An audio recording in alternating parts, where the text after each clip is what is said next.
পশ্চিমবঙ্গে এরা আন্দোলন করতেছে, হিন্দুত্ববাদীরা। ভারত সিলগালা করে দিবে, সীমান্তে ব্যবসা বাণিজ্য বন্ধ করে দেওয়ার কথা বলছে, আমাদের বাংলাদেশের ট্রাকগুলোকে আটকে দিবে, এরা ভিসা বন্ধ করে দেওয়ার হুমকি দিচ্ছে।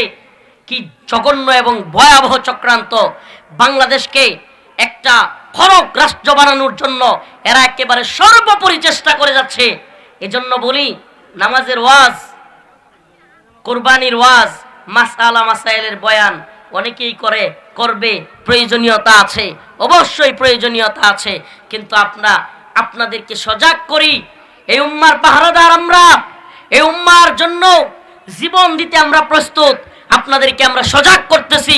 ও মুক্তাগাছার মুসলমান, গত 5 দিন যাবত অসুস্থ, প্রোগ্রাম করতে পারি নাই, গত 5-6 দিন মাহফিলে যেতে পারি নাই, কিন্তু আমার ভাই আলিফকে যেভাবে হত্যা করা হয়েছে, কুপিয়ে হত্যার সময় এই ভাই চিৎকার করে করে আল্লাহু আকবারের ধ্বনি দিচ্ছিল, আওয়াজ কি কানে বাসে না?